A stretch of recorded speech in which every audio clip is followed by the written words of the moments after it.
Alright, so now we're going to talk about Saturday, assuming, again, that I can keep my days straight. It's pretty early. I'm still working my way through a bang here, so that's an energy drink. We're not... It's an energy drink. Get over it.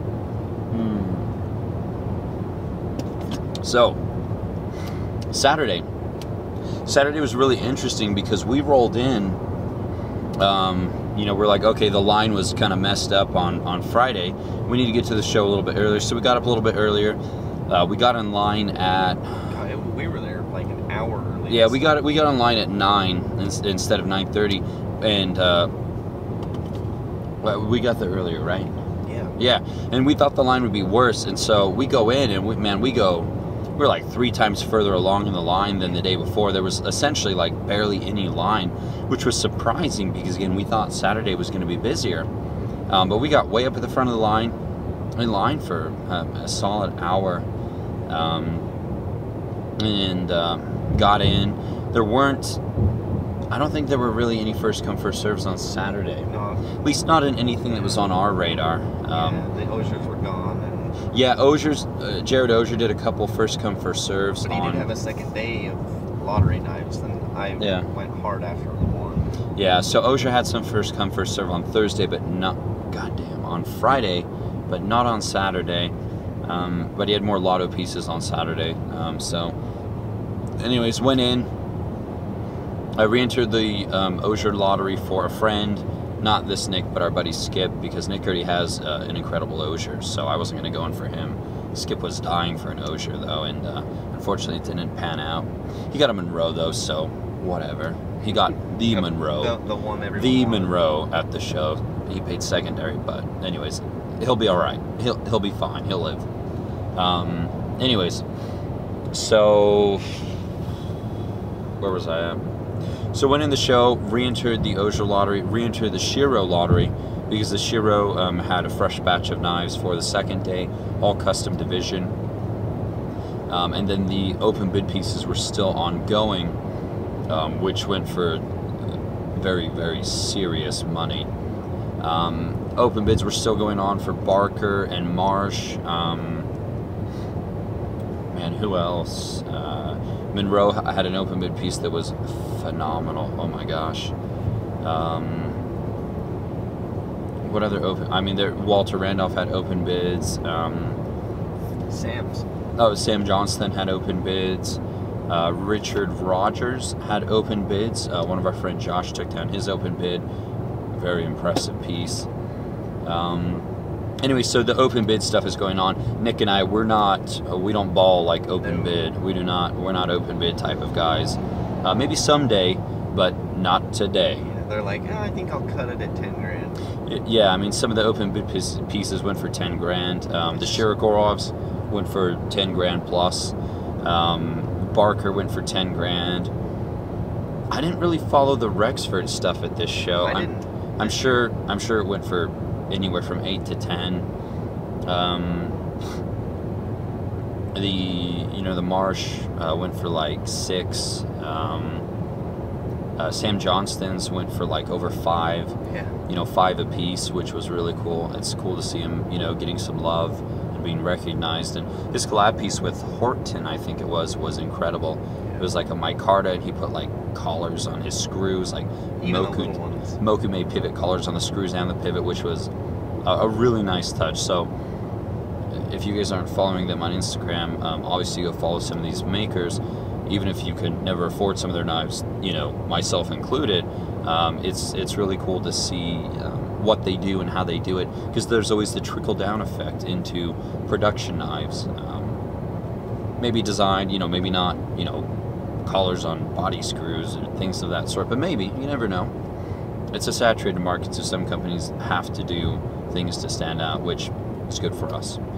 Anyways, so all the open bid pieces are still going on Saturday. There was some of the bigger lottos, again, Marsh, Rexford, Walter Randolph, Monroe, Tashi. Tashi, his lottery pieces were on Saturday. He had some phenomenal pieces. It's incredible. His knives are as good as he is a designer. Tashi's always been known as a phenomenal knife designer. His custom builds are every bit as good as anyone could hope for, perhaps better. So Tashi does some really great stuff. He's got a new collaboration coming out. He has 2 new collaborations with Riot knives coming out that are both phenomenal. I will hopefully acquire some, you know, in the near future. They just had prototypes at the show, and I blew my wad on another Riot, the K4. So, anyways, Nick, what do you want to talk about? Oh, I don't know. It was a blast. Yeah. But this Saturday was totally opposite what I thought, because last year was just insane. You were running around with your head cut off, trying to get stuff done. This year was pretty chill. I don't know if just less people showed up, or it was just the way we were going after this year that was different. Yeah. Because last year went after quite a few things, and I don't know. Yeah, Nick spent a fair bit more last year. He was running around chasing stuff, and I hate to say it, but that does make the show itself more fun. Yeah. You know, when you're there to chase and acquire pieces, when you're there and you're trying to take it easy, trying not to be too spendy, the show doesn't go by as quick. I wish that wasn't the case, because you know, we always say, hey, go to shows, they're a blast, but honestly, it's more exciting if there's a chase involved. We spent way more time last year doing show stuff, like as far as the Cove, the after shows, the actual show. We were way more dedicated. This year, everyone seemed to be more, I want to see everyone again, kind of thing. Yeah. We spent way more time outside of the show than we did last year. Yeah, that's true. A couple people didn't make it. Grant and Gavin Hawk didn't make it at the last minute. Jason Guthrie didn't make it at the last minute, which is unfortunate, because the Hawks, Grant and Gavin Hawk, the stuff that they bring is just, you know, phenomenal. It's always innovative. They've got some really cool projects in the works, though. Some stuff that's going to be coming out in the next couple months that is certainly worth the wait and the effort. Jason Guthrie, phenomenal maker from South Africa, really nice guy. It was unfortunate he couldn't come out, but that jaunt, or that trip from South Africa, is a bear. I would hate to make it, you know. I mean, it's amazing how many South Africans come to this show. Yeah, we met 2, I don't recall their names, I feel kind of bad, but we met 2 new South African makers who were at the show, and I mean, the amount that you would have to sell at the show to justify the cost of the travel alone is staggering. It's so staggering. Those guys are at a massive disadvantage when it comes to supporting themselves as a knife maker, because everything has to be imported to South Africa, and then they have to sell that much more than someone who drove in or flew in from the States. You know, so kudos to them. A lot of talent in South Africa, and shows you how much fun the show is, though. Yeah, there's a lot of good stuff. So anyways, so Saturday, yesterday, I got really lucky. I'm going to show you guys. I did get pulled on a Shiro, which was phenomenal. It really did kind of make the show for me. So this is a Custom Division F5 Silk,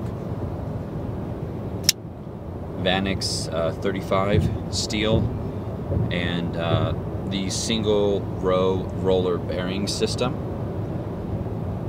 And yeah, what a phenomenal piece. As soon as I won it, I had people on me to sell it, but not inexpensive. I've never spent this much on a production knife before, to be honest. It's above my self-imposed limit without question. But an opportunity to own a custom division is incredible for me, because I've been telling Nick multiple times, I need to pick up a new Shiro. I sold off all my Shiros because they are overpriced. They still are, custom division even more so, but they're kind of a benchmark in terms of flippers. So yeah, they're amazing. Yeah, so anyways, I mean, I could have sold this knife at the show for at least double what I paid, maybe more, but if I do that, I'll never be able to afford to get another one. I won't be able to justify the cost of trying to acquire a custom division on secondary. Yeah. So I mean, I had guys walking up to me throughout the night to look at it. How much? I'm like, no, I can't. I just can't. That's the cool thing, is you can acquire a knife that's I could never ever get secondary. Yeah, and that's what the lottos are about. That's why people hope that they get it. I mean, some people at the show are just there to flip knives, unfortunately. Yeah. You know who they are. Yeah. Because you've seen them at all the other shows just flipping knives. And that is frustrating, because I go, and if I put in for a lotto, it's because I really want it. And then they have 40 people put in for them. They get it and just flip it. And I could never afford it at that point, where I wanted to appreciate it and keep it forever. And I don't know, it gets a little frustrating. Yeah, that's one of those ugly things, is that you know, dealers will bring in multiple people to the show and their job is simply to acquire tickets for the lottos. And so before you know it, a dealer might honestly have 40 tickets for one lotto. And then, oh look, they win. It's in their case and they've just tripled the price, you know. When they get drawn multiple times in the same lottery, it's incredibly frustrating. It is. That happened a couple times at this show. Some dealers got drawn multiple times for the same very in-demand maker, and it's frustrating, you know. And they weren't pieces that I was going after, because, you know, they're out of my, well, one of them was. The one lotto and one piece that I wanted was, but, I mean, what are you going to do, right? There's... I don't know. Anyways, so I got pulled for a custom division. Very exciting. It made the show for me more fun, you know, to acquire a lotto piece, because, you know, whether you're there to have fun, it is a knife show. So if you walk away with something, it definitely makes it more fun. So I was really, really excited to pull through on a Shiro lotto for a custom division. Very, very lucky too. Very lucky. So, thanks to Mara Recon 1 for pulling my name out of the hat. I was standing there talking while she did it, and then my phone rings, and my buddy's like, "Your phone's ringing." Pick it up. Tomorrow's like, "I'm here at the Shiro lottery. Where are you?" I'm like, "I'm right behind you." She's like, "I called your name. Why didn't you answer?" I'm like, "I was talking about Shiro knives. I didn't hear you." Anyways, that was really cool. Tomorrow's very nice. So. Anyways, and then after all the lottos ended, I circled back around through the production tables, and I ended up picking up another Riot. Surprise, surprise. I'd kind of missed it, honestly, like the first... I'm trying to grab it out of my pocket here. Out of the first time through, I'd kind of missed it. I didn't really pay attention to it, but it is a K4, you know, full black, you know, DLC or PVD, and it has Damasteel pivot collars and then gold body screws. It's very, very nice, and compared to the price of a lot of other stuff at the show, it was kind of a bargain. You know, that doesn't make sense compared to a $30 Kershaw, but compared to the stuff at the show, it's kind of a bargain. So anyways, so that was the show, and then Saturday night we all went to dinner at this strip steakhouse that's in Planet Hollywood, and it was much better than last year. Apparently they got their shiz together and cleaned up. I don't know, the quality, service and everything, so it was way better than last year. Again, same group of friends, had a really, really good time. Went down to the Cove after dinner.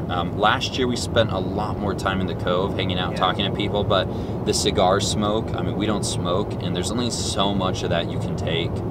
Yeah, we were there like 9 o'clock till 2 in the morning.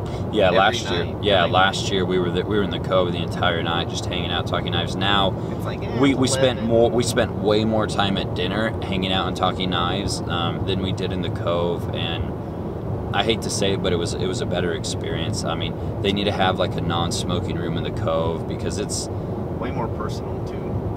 Yeah, I mean, it's louder in the Cove.